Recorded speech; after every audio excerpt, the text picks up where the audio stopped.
This morning, new tariff threats, who the president is targeting now, and how Wisconsin cheesemakers are adjusting.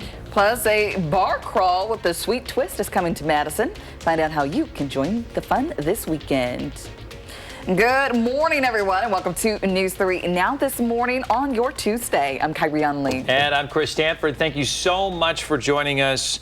We've got a busy day, some changes in the weather. The sunshine is not going to be hanging around all week. No, so heat today, alert day conditions tomorrow. That's new this morning. Savannah Brito just issued that, about an hour or two ago, and you're here with exactly what we're in for and timing this all out. Yeah, good morning. Thank you. This is the change that we've seen. Yesterday, we just had the green, but they did introduce a slight risk for tomorrow. So that threat of severe weather is increasing a little bit, which is why we called for alert day conditions for tomorrow. Platteville, Lone Rock, Wisconsin Dells, Fond du Lac, everyone with this yellow, that's where the best chance of severe weather is across southern Wisconsin and northern Illinois. Although areas like Camp Douglas, Viroqua, Prairie du Chien still have the level 1 out of 5.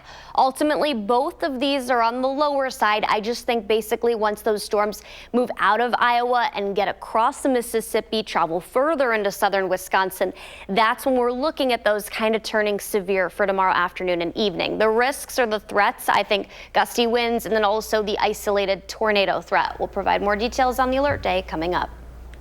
Savannah, thank you. And be sure to stay on top of tomorrow's alert day conditions by downloading the free First Warn weather app. You can find that in your app store. Well, this morning, President Trump issuing an ultimatum to Russia. Reach a peace deal with Ukraine, or else its trading partners could face stiff new tariffs. That's right. If no peace deal is reached within 50 days, President Trump says he'll impose a 100% tariff on countries that buy Russian oil and gas. During a meeting with NATO Secretary General, the president discussed a plan to sell weapons to NATO for Ukraine. The Commerce Department also announced a 17% tariff on most imported tomatoes from Mexico. Well, the cheese industry is one that could get hit by President Trump's tariffs. It says he put 30% tariffs on European products. Some American producers, though, say this could be an opportunity. Off the shores of Lake Michigan, Gilbert Burgoyne is making a famous French variety the American way. He says most consumers can't really tell the difference between American-made and French-made brie. He says they're getting ready to ramp up cheese production ahead of the tariffs. I think it's an opportunity, but also there's going to be some hurdles as well for the brie manufacturers. There's not a lot of cheesemakers in the U.S. that make brie, so we're having to pick our battles and trying to find the right person that we could train with our current staff to get them to make the brie. He says that despite using dairy from local farms, his company still pays the price for the trade war. It's because the culture and the packaging come from Europe. Now to more local news. The man charged in a poisoning plot will now head to trial. Paul Van Dyne is charged with 2 counts of attempted first-degree intentional homicide and stalking in Dane County. He also faces further charges in Rock County alongside co-defendant Andrea Whitaker. His preliminary hearing, originally set for yesterday, has been waived. Van Dyne and Whitaker are accused of poisoning women Van Dyne previously dated using chemicals, including cyanide. The investigation led to multiple hazmat situations across Madison. Both will have their charges formally read in Dane County Court on August 5th. We now know the identity of a man who died in a motorcycle crash in Beloit. 50-year-old Jacob Windsor of Beloit died after that July 9th crash. It happened at the intersection of Portland Avenue and Moore Streets. Police say that an SUV hit Windsor's motorcycle, throwing him from it. He died from those injuries, and police ended up citing the driver for not stopping at a stop sign, causing death. The investigation is ongoing. Also in Beloit, a person is in critical condition after being hit by a car while crossing the street. It happened at the crosswalk at the intersection of Prairie Avenue and Inman Parkway near the Casey's. A Janesville man driving an SUV hit the pedestrian. The driver stayed at the scene and is cooperating with the investigation. No free school lunches for Wisconsin kids. It was a program called Healthy Meals, Healthy Kids, but during state budget negotiations, it was taken out. Education advocates are now raising concerns over hardships that students will face as a result. They say free lunches are an expense Wisconsin should take on. I want to ensure that every child in every school has a nutritious meal. Sometimes the school meal is the only meal that the child has every single day. So that's a priority for us and for every child in Wisconsin. Meanwhile, the Republican chair of the Assembly Education Committee says that universal free lunches would be too expensive for the state and that schools have other priorities right now. Paying for college might get harder as new limits come to federal borrowing. President Donald Trump's domestic policy bill is overhauling borrowing rules for families. Under the Parent Plus program, parents can borrow only up to $20,000 per year or $65,000 total per undergraduate student in federal loans. Meanwhile, the repayment assistance plan allows borrowers who take out loans after July 1st, 2026 to pay based on their income. This could mean lower monthly payments, but higher interest costs overall. And right now, classes are in session at Centro Hispanio, focused on financial literacy. They offer families the chance to learn how to save money and investment skills for free. Global Financial Literacy Excellence Center says that members of the Hispanic community have lower financial rates than adults of non-Hispanic heritage. This can affect their ability to build credit, become a homeowner, and contribute to generational wealth. Diana, for example, she moved here from Peru and says that she wants to set her kids up for success. I feel like in my house, it was kind of like we were not involved in finances at all. We just knew that we didn't have enough money. I felt like that was something that was missing, and I wanted to do a better job with my daughters. Centro's culture and finance specialists say that the classes help people with opening up a bank account, understanding financial institutions, and guiding them on things like how to buy a car or become a homeowner.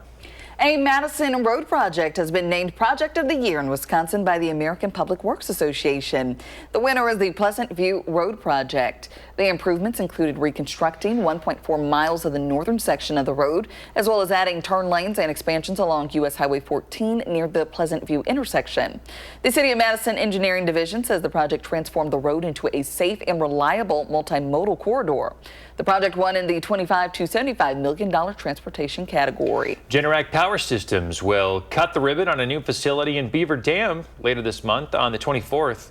The company spokesperson says it's a 345,000 square foot facility that'll support increased demand for the company's industrial generators. The company is expected to add 190 more positions to its current 130 employees by the end of the year. Alongside generators, Generac produces solar battery storage, EV chargers, and power washers. The ceremony takes place at 10 a.m. on the 24th. It's at the Highway 151 Business Park with tours to follow.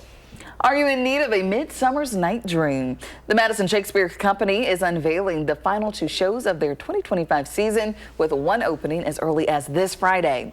First up is William Shakespeare's The Comedy of Errors, packed with physical comedy and sharp wordplay. Later this year, the company will stage Women Beware Women by Thomas Middleton, a tragedy of passion and betrayal set in 1960s Italy. The Comedy of Errors runs from this Friday through the 27th at the Madison Country Day School Amphitheater. Women Beware Women opens October 31st at the Bartell Theater. The Madison Shakespeare Company has been performing shows since 2012. Hey, you might have been on a bar crawl before. Maybe. Yeah. No. But have you ever been on a cone crawl? Madison's Chocolate Shop is putting one on, and the ice cream will taste even sweeter when you hear this. The ice cream is free. Free 99. It's totally free. There you go. From 11 to 5 on Sunday. This Sunday, you'll be able to sample ice cream at 9 different chocolate shops. Each shop is going to give out free mini cones. Participants can collect stamps on their chocolate shop map to earn limited edition commemorative mini cones at each location while supplies last. You can find a full list of the participating shops at channel3000.com. Savannah heard ice cream and had to come join us at the desk.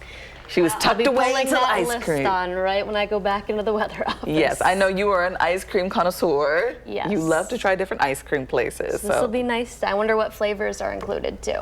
Yeah, well, that's one of the things about like Chocolate Shop is their menu. They have so many different options, and they're always mixing it up. They've got these crazy names that go along with everything. So what do you think? What do you guys think of like the menu at Chocolate Shop? Because I see a lot of people stop. You had it last week. I know it is hard. At Concerts on the Square, they had like a little stand, and I got some.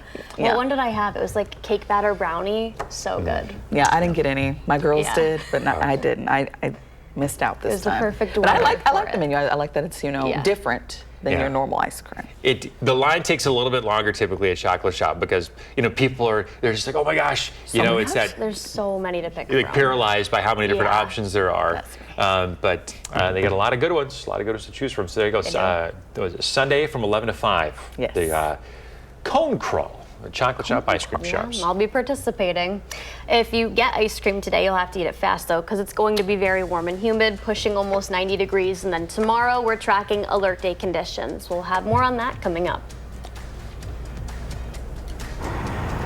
And we're live in Madison this morning with a preview of Ride the Drive, which is set for next month, but we're going to share how you can help right now in the 608.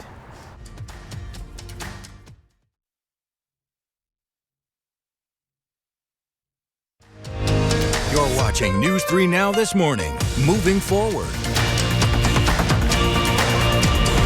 Well, we're tracking alert day conditions once we get to tomorrow afternoon, but today it's a quiet start, foggy, and we do still have some smoke present, but it will be warm and humid, at least dry. That is going to change by tomorrow. 7 miles, that's what we're down to in Janesville, 5 in Mineral Point, Boscobel's at 0, Lone Rock 3. We're up to full visibility at 10 miles in Madison right now, but the smoke that we have, that is still present, allowing an effect overall to our air quality across southern Wisconsin. Most of our values about 51 to 100, but there is some of us Waukesha and down towards the Lake Milwaukee, Sheboygan, Kenosha that are under the red, which is still classified as the unhealthy for everyone, with those levels down to as low as 200. We're not going to see the smoke for the majority of the day. Once we get past the next couple of hours, visibilities come up and the smoke's going to move out of here. 69, that's our current temperature. Winds are calm. Our dew points, those are slowly rising.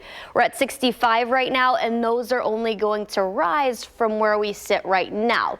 The good news is after the storm threat, that's going to all come down after we see the storms move out on Thursday. 69 in Madison, 63 in Janesville.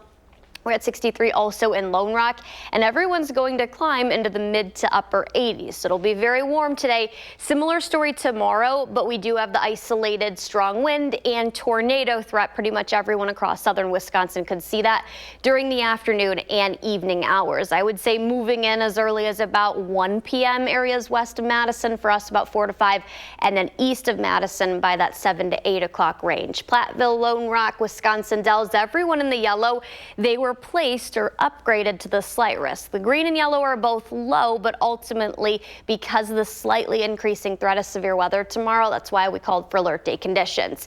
It'll be dry, warm, and humid today. Any shower chances overnight going to be more widespread north of here across central Wisconsin. Maybe a few very spotty showers tomorrow morning. That can't be ruled out, but that main line and the storm threat comes west of Madison between about noon and 1 p.m., and those are going to continue to move east, hitting us about 4 to 5 or even 6 o'clock. I think once we hit 6, that's mainly going to be north and also east of here. By 7, 8, the storm threat's going to diminish altogether, and then we dry up into Thursday. Mainly Thursday afternoon and evening, that's when we'll be drier and conditions look good. Humidity levels really decrease, and so do our temperatures. We go from 86 tomorrow down to 73 Thursday. The 70s won't last that long. We'll be back into the 80s and even the upper 80s by about midweek next week. All right, there is a bit to track in this forecast, sure is. especially for tomorrow afternoon and evening. A lot of people will be looking at that for concerts on the square planning. So appreciate you helping us out there, Savannah. Absolutely.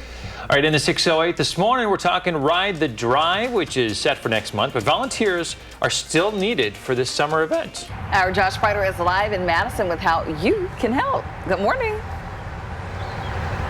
Hey, good morning, guys. We're live along the Capital City Path this morning. Of course, Ride the Drive, one of those Madison staple events, but it wouldn't be able to be put on without the help of the community, and that's exactly what we're talking about today, even though we're a few weeks out. John Weichelt is the volunteer coordinator. John, good morning to you. Good morning. Ride the Drive, I mean, this is one of those events that everyone gets excited about during the summer here in Madison. Yeah, I mean, it's a huge event. 15,000 people is what we're looking at, so everybody's excited. We're expecting like tons of people out here and lots of good time. And when we talk talk about tons of people, I mean, we're saying thousands, right, that normally come out to this event. Yeah, I mean, we have 15,000 people, and it's bikers, it's skateboarders, it's anybody like running, anybody that wants to enjoy an open street event. The first ride was back in 2009, and you guys continue to see this event grow year after year. Yes. The weather has helped us a little bit, but also I think just word of mouth is starting to pass along to people.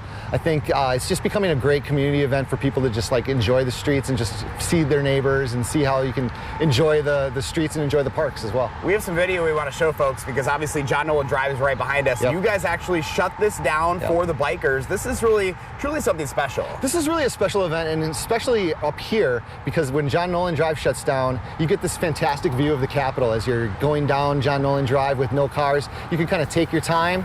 Usually you're driving down the street and you gotta like, whiz by traffic. This time you can kind of take your time, enjoy the views, and just like enjoy the views of the city. So of course the event is great, but you wouldn't be able to do it without the help of volunteers, and that's what you're here for. Right. Why are they so crucial for an event like this? Well, they keep everything safe, but they also keep things flowing and keep things moving. You can ask them questions. What we really need is those intersection guides. So at every intersection that we close a street, we want some volunteers there to sort of help with traffic, and just if cars are trying to wonder what's going on, we can kind of be like, oh, you just got to go that way and go back. Sometimes cars need to still get to their address, and so we can kind of guide them into those addresses and things like that. So the intersection guides are really important for safety and just to keep the event running smooth. Well, and this is what's so nice about Madison too, is people do like to help. They do like to come forward and make sure that events continue to happen. So if people are interested, they're watching this morning, they're like, hey, I want to help out, how can they do so? I'd make it really easy. RideTheDrive.com. You can find out all the information for volunteer shifts. You can see what kind of jobs there are, mostly intersection guides, but there are some jobs still available.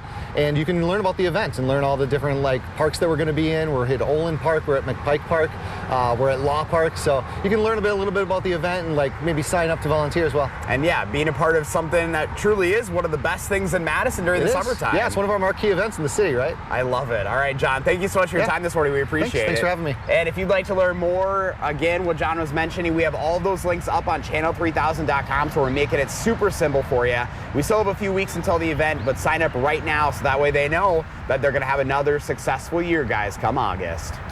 Yeah, I mean, they need those volunteers to pull something like this off. It's one of those cool summer staples here in Madison that make the city what it is. Yes, it is. Josh, thanks for letting us know how we can help out.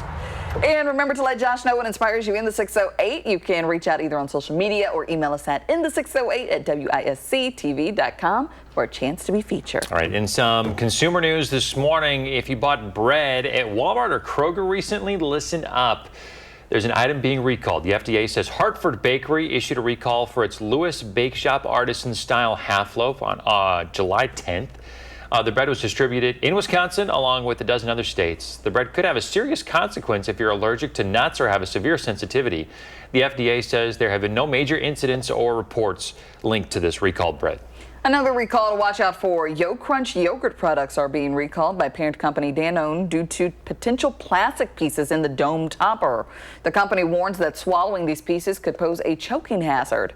Danone is recalling all flavors and sizes of Yo Crunch products with expiration dates between July and September.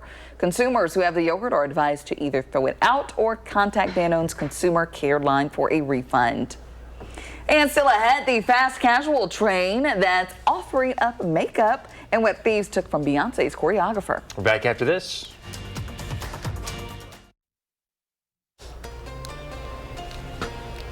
Welcome back. This photo is from Gwen. She says, my first sunflower bloom. Take a look at there. Great picture. Congratulations. That sounds like a milestone. I know. Your It's first a little sunflower. early, right? We learned this morning that you're growing some sunflowers too, Savannah. I'm attempting to. I don't know if trying. I don't know. We'll see. She doesn't know if she has all that I green got is thumb. little leaves, and I feel like it's not been doing anything. So Okay, just gotta hang tight. fingers crossed. Patience. I hope mine can look like Gwen's. Yes. Thanks, Gwen. Trending this morning, the latest corporate stunt from Chipotle is bringing back their Lipotle lip stain. I don't know about this, but then again, I don't know anything about lip stain. Are you sure? It sold out though, not long after it came out last summer when they did this. It's an avocado-inspired stain that dries into a metallic green foil tint. After letting it dry and then spraying it with an activator, you then peel off the top layer to reveal a nude rose shade underneath. It's available for $29 exclusively at wonderskin.com starting today. What is going on here? What is this? I've never tried the lip peel I haven't thing. either. Lip peel? I heard it works well. I feel like I wouldn't be able to peel it all off. It gives you, 2 different looks all in one day. Yeah. There you go. Bada bing, bada boom. I don't know. I don't think I could pull off the green. It's just one of those colors that not everybody can pull off. It would match You your try dress. it. If I get it, will you wear it on the air and read the news one day? I would wear the peel, the undertone. Undertone. Yeah, not the I'll green. wear it. You would wear the Gonna get green? one. It would match your dress One day. perfectly today. Why not? Just test it That's out real a little brave, bit. real brave. Oh boy, did you hear what happened to Beyonce? A thief now has their hands on some unreleased Beyonce music. They took 5 hard drives worth of music from a rented Jeep in Atlanta where she's performing. Her choreographer discovered the theft last week. The car was parked and someone broke in, took laptops, headphones, personal items, as well as those, the music. Police have secured an arrest warrant, but no arrests yet. Oh, it's boy. terrible. Don't steal stuff, guys. We're tracking alert day conditions when we get back.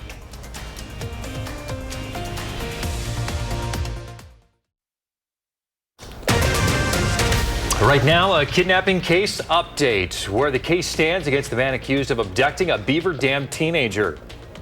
And why a pause in federal funds could affect your kids' after-school programs. Plus, a new state symbol, why lawmakers are pushing so hard for the Monarch butterfly. Good morning, everybody. Thanks for tuning in to News 3 Now this morning. I'm Chris Stanford. And I'm Kyrie Lee. Thanks for waking up with us this morning. Hope you're up and at 'em and ready to go, because we are. That's right. I was going to say. Say we're back now. Yes. All right, so changes in the weather this morning. New alert day issued for some severe storms. Yes, that's right. Meteorologist Savannah Brito calling that at the beginning of our shift this morning, but she's getting us up to date on everything we need to know for today, for the hot weather, and tomorrow especially. Yeah, it'll be hot and humid, guys, today and tomorrow, but with the heat and humidity that ramp up tomorrow comes the threat of severe weather. That's why we went with an alert day. Just a growing threat overall, slightly higher than what they had yesterday, and they did introduce, the Storm Prediction Center, a slight risk and an isolated tornado threat. So not only strong winds first and foremost, but then we do have a weaker tornado threat tomorrow overall. Mostly everyone across southern Wisconsin is included in that, and the timing of that late afternoon into the early evening. I do think that's going to play a little bit of an impact on concerts on the square tomorrow. We will have a lot of sunshine though today, dry weather. That's all ahead of the storm chances for tomorrow. We'll show which areas specifically have the better chance of seeing that and the updates that we saw overnight. Thanks, Savannah. Folks, don't forget, you can track those storms yourself with the free First Warn Weather app. Download it wherever you get your apps. Today, the man accused of abducting a Beaver Dam teenager and triggering multiple statewide Amber Alerts is due in court. Gary Day faces 2 counts of abduction and 2 counts of child enticement. The charges allege that Day took then 16-year-old Sophia Franklin from her home in February. 2 months later, Day and Franklin were spotted together at a truck stop in Omaha, Nebraska. Day is also suspected to be the father of Franklin's unborn child. He is scheduled to appear in court today for his arraignment hearing at 1:30. A man arrested for a 4th offense OWI and hurting a deputy is being held in a $10,000 bond this morning. It's connected to a hit-and-run crash in Rock County over the weekend in the town of Fulton. James Kettle is charged with felony resisting and causing bodily injury to an officer. The officer suffered a soft tissue injury. Kettle is due back in court on July 22nd. A 37-year-old Janesville man is dead after crashing into a semi in Stoughton. Just before 6 a.m. yesterday, the state patrol responded to the crash on I-3990 North near US 51. State Patrol says the man was driving northbound when he hit a semi parked on the right shoulder. He was the only person in the vehicle and died at the scene. The semi driver was not hurt, and this crash remains under investigation. A Trump administration freeze on federal funds could affect after-school programs for your kids. $17 million of federal funding to Wisconsin alone has been put on hold.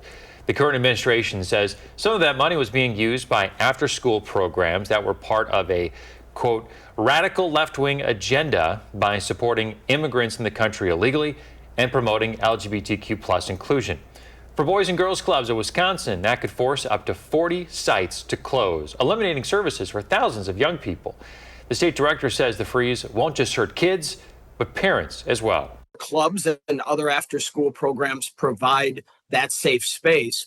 When they don't have that or don't have a place for kids to be in the summer, that impacts their ability to get to work and impacts the workforce across Wisconsin. The Wisconsin Alliance of Boys and Girls Clubs say that the same pause happened with Head Start programs nationwide, but after people voiced their concerns to their lawmakers, the money was released in a matter of days. The Trump administration can move forward with its plan for mass layoffs at the Department of Education. The Supreme Court lifted a lower court ruling that had indefinitely paused the plan through an unsigned order. Justice Sonia Sotomayor says that this decision could have serious implications for the Constitution's separation of powers, noting that the agency can only be dismantled by Congress. Lawyers for the Trump administration clarified that they are not closing the department, but rather downsizing it. Right now, Wisconsin firefighters are in Texas helping in the search for flood victims. It's after heavy rains paused the search over the weekend. Members of Wisconsin's Urban Search and Rescue Task Force and the Swiftwater team left nearly a week ago. It includes people from Green Bay, Appleton, Menominee, Beaver Dam, and the Neenah Menasha fire departments. The team leader says they're working 12-hour shifts searching the debris for remains. Right now, about 160 are still missing. Now to flooding on the East Coast. Heavy rain has hit New York City and parts of New Jersey, triggering flash floods across the region. Video footage from inside a subway station captured heavy flooding caused by an overflowing drain. If you take a look here, the intense downpour brought New York to a temporary standstill, leading to suspended subway service and flight delays. Take a look at this video here of the massive wildfires in the Grand Canyon. The Arizona governor is now calling for a federal investigation into how the Park Service is handling the fire. It destroyed at least 50 buildings in the Grand Canyon. The governor questioning why the fire, which began in July, was initially treated as a controlled burn by Park Service officials. The fire went on to burn at least 5,000 acres and destroy structures, including a historic lodge in the Grand Canyon's North Rim. In northern Wisconsin, the search continues for a black bear that attacked a 69-year-old woman in Barron County. She's now recovering in the hospital after calling 911 over the weekend to report the attack near Comstock. So far, the state DNR has conducted several unsuccessful search efforts for the bear and has set multiple traps at the scene. DNR officials say the goal is to euthanize the bear. Well, it's a big day for TV. The Emmy nominations are set to be announced this morning. Fan favorites like Severance and White Lotus could have a big day. Those nominations are going to be announced at 10:30 local time, with the awards ceremony taking place on September 14th, right here on CBS. And at the state capitol, there is a big push right now to make the Monarch the state butterfly. At least 19 lawmakers are behind the new legislation. The bills follow state law that allows various state symbols to be added to the Wisconsin Blue Book. Supporters hope it raises awareness for butterfly conservation. It's not just about making the monarch our butterfly. It's about pollination. It's about everything we eat. And so this is a good thing for Wisconsin. We have a state cocktail, we have state flowers, we can have a state butterfly. And I think the monarch is majestic and it is deserving of the state butterfly for Wisconsin. All right, so there we go. Supporters add that children love monarchs and their presence help everyone enjoy the outdoors. It's bipartisan. Will need some bipartisan support, though, to pass those bills. All right, I thought this would be a good moment where we could talk about some other state things here in Wisconsin. We talked earlier about what the state beverage was, which was milk, surprisingly, not beer, surprisingly. I mean, it came from a cow, so I guess close enough, right? Okay, we have the state, Wisconsin has a state dance. Okay. What do you think the state dance is? Jump around. Jump around? Another group dance? Should be. Yes. Should be. Polka? I don't know. Polka is right. Oh, she's like, Polka is the state dance of yourself. Wisconsin. What's the state fish? Bluegill? The state fish. Bluegill? What do you Wait, say? I want to change my answer. You go first, though. What's it called? Come on, it's on the tip of your tongue. You got it. Bass? No. Muskie? It's the muskie. Okay. The old That's not muskellunge. where the my tip of third my guess, tongue was though. going. No. Just, Never mind. you should have just run with it. Yeah, that's what I was going to say. I want to know your actual guess. All right, well, there we go. Maybe we should Not add that. the monarch butterfly to the list. I think so. Well, we have added an alert day for the forecast to tomorrow, not today. It's a beautiful start. It'll be warm and humid, though, and then we'll track those storm chances coming up. Plus, Ride the Drive isn't for a few weeks here, but volunteers are still needed to make the Madison Summer Staple event happen. We're going to talk about how you can help coming up next in the 608. You're watching News 3 Now this morning. Moving forward. We have added alert day conditions several hours ago now at this point in time for tomorrow afternoon and evening. We'll give an update on the smoke that we had yesterday and the fog that we're waking up to, and then get to the alert day. We're at 10 miles in Madison, 7 in Janesville and Watertown. Visibilities are lower to our west, 3 miles in Lone Rock, 0 in Boscobel, and 5 in both Mineral Point and Platteville. Most of us, there's like a little bit of clearing now just north of Black River Falls, but a lot of southern Wisconsin still has those air quality values between 51 and 100, but there is some red still too, and that's mainly just directly to our east. Waukesha, Milwaukee, Kenosha, Sheboygan still falls in that red, which is the unhealthy for all category, values as low as about 200. We'll see lots of sunshine, the smoke clearing out of here within the next hour or two. Still have a little bit of haze out there currently, but then temperatures will warm from 69, that's where we currently sit, all the way up to the mid to upper 80s this afternoon. So it'll be warmer, and that's setting the tone for tomorrow's alert day. I think our atmosphere is going to destabilize, and we have a lot of those severe weather ingredients needed to support strong to severe thunderstorms. Ultimately, the main reason we called for alert day because the Storm Prediction Center did increase us to a slight risk now most of southern Wisconsin and introduced the isolated tornado risk. That update came early this morning. So Platteville, Lone Rock, the Dells, Fond du Lac, all of this area that stretches Madison and eastward has been placed or upgraded into a slight risk. Everyone's at least under that green color. That's where we sat yesterday, but then that update came overnight. I think we're going to be dry all day today and most of tomorrow morning. Can't rule out a couple of spotty showers widespread to our north across central Wisconsin overnight into early tomorrow morning. And then the morning 7:30, 8:30, 9:30 could feature a few isolated showers. We are not expecting widespread severe weather or storms at that point in time. By the time we had closer lunchtime, about noon to 1, these storms fire off in Iowa and Minnesota as they enter southern Wisconsin. I think that's when they're going to gain a little bit of strength. For us, we're looking at about 4 to 5 p.m. and then the storm threat moves eastward. We're still going to keep that isolated severe weather risk until about 6 to 7, but I think by 8, everyone's going to dry up. Few spotty showers linger into Thursday. The rest of Thursday is actually looking really good, less humid, and also better as far as temperatures go. We'll be down to about 73. So, you know, Chief Meteorologist Alex Harrington makes that call for concerts on the square tomorrow at 3. They might make it earlier tomorrow, but, you know, I have a high feeling that they'll probably move that to Thursday, but at least Thursday's not going to be a rain out or stormy either, just the early morning hours. Yeah, and then it'll be a lot more comfortable later. Friday, yep. And after the humidity kind of gets out of here, it's more comfortable. Yeah, Thursday night actually looks really good. All right, So plan keep a accordingly. close eye on that. All right, Savannah, thank you.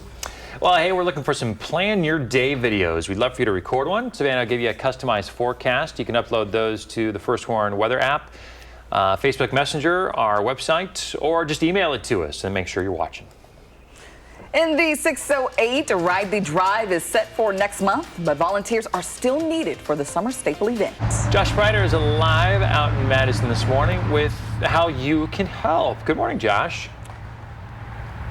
Hey, good morning, guys. Yeah, we're live along the Capital City Path. You're going to see bikers, you're going to see pedestrians behind us this morning. Of course, John Nolan Drive. This is one of those locations that everyone knows comes Ride the Drive, and this year it's set for Sunday, August 10th. Volunteers are needed to help make this happen, and that's where John Weichelt comes in. John, good morning to you. Good morning. So this event obviously has been around since 2009. It continues to grow, but you would not be able to do this without people coming forward to help out. No, we need quite a few volunteers, about 150, 200 volunteers to help make this event really special for everybody and really safe. And why are volunteers needed for Ride the Drive? Well, we need volunteers for everything from cleanup to setup to merchandise vending, and then also the most important job is intersection guides. So we need volunteers that can kind of help make sure the intersections are safe, safe. If there's any cars that are wondering what's going on, why the streets are closed, we can kind of help them, guide them to their destination, make sure that they're where they need to go. And we want to show some folks some video this morning because Ride the Drive is truly special because this is, I believe, the only time that John Nolan Drive gets shut down to traffic for bikers. For sure, and that's a special moment when John Nolan Drive gets shut down because you can really take your time and go slow on the road, and then you can really look at the city landscape and just kind of look at Monona Terrace and look at the Capitol building and just see what kind of an awesome city we live in. What is Ride the Drive all about? Where did the idea come from? I think the idea came from South America. They used to close down streets in South America and then do these sort of open streets events where vendors could come in and just kind of create more of a community aspect. And so I think the American version of that is more of like a, like a big community event where we can kind of do the same thing, where we can bring in vendors and bring in people that can kind of enjoy the streets and just kind of like take your time and enjoy what the city has to offer. And of course, Madison is known for having so many beautiful bike paths around here, and this is just another opportunity and getting people, getting families together and getting them out to explore the public. Yeah, it's really getting them to explore some of the parks and just see how the parks connect with the roads, connect with the bike paths, and just kind of how the city works together. And we got Olin Park here, we got Law Park, and we got McPike Park are all going to be part of Ride the Drive. And probably some of the best views in Madison as well. Definitely, definitely. So if people are interested, they want to help out, how can they volunteer? They should just go to ridethedrive.com because on ridethedrive.com you can see everything about the event, you can see volunteer positions that are still available, and you can learn about them and what the shift times are, and then you can sign up through there. Yeah, because obviously we're about 4 weeks away, but you need these volunteers now. Yeah, we're looking for about 50 to 100 more volunteers, especially those intersection guides. The good thing is you can volunteer and you can do the event because there's enough time to do both. Oh, you can be a part of it in a big way. That's awesome. Well, John, thank you so much for your time this morning. We appreciate it. And if you'd like to learn more about Ride the Drive 2025, again, it is Sunday, August 10th. But you can volunteer right now. We have all the links that you need to know up on channel3000.com. This is truly a special event. I remember watching this happen a few years ago when I lived downtown and just seeing John Nolan Drive be shut down to bikers. That's the best view as you go into Madison. And we all know that that's truly what this is all about as we see a lot of commuters heading into downtown this morning, guys. Josh tells this story of when he first came to Madison and he drove up John Nolan Drive, saw the view, and he said, yep, this is it. Sold. This is the place for me. Sold. You know, a lot of similar stories out there. And I've never left. I know. We're grateful to have you. Josh Breiter, thanks, buddy. Josh is always looking for inspiration to share with you folks in the 608. Reach out and let him know about it if you've got an idea.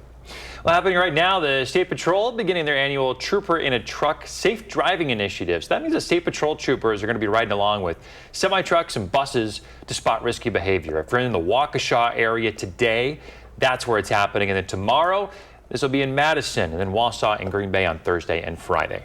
Today, a historic building on Regent Street will officially be recognized as a National Historic Landmark. Members of the Italian Workmen's Club built the landmark in 1922. It has long served as a hub for Italian-American culture, social gatherings, and advocacy for workers' rights. The celebration begins tonight at 5 o'clock at the club's building on Regent Street.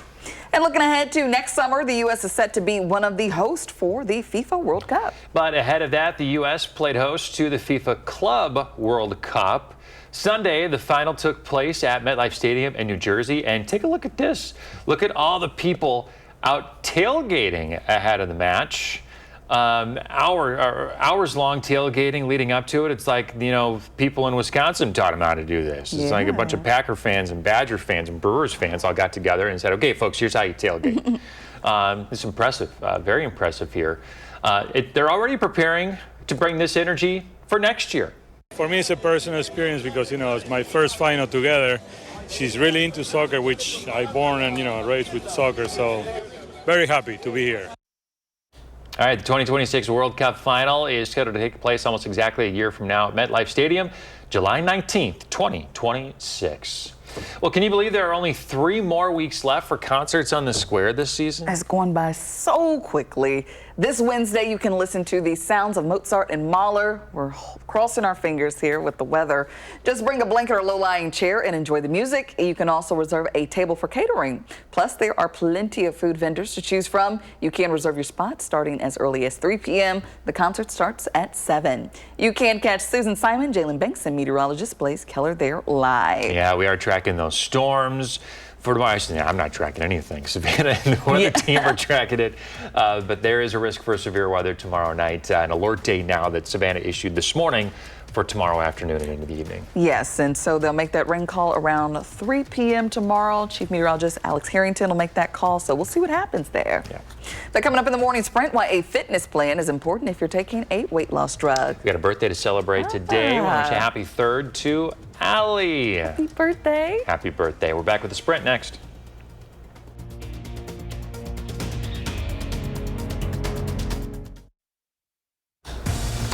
Time for the morning sprint. This afternoon, the man accused of abducting a Beaver Dam teenager will appear in court.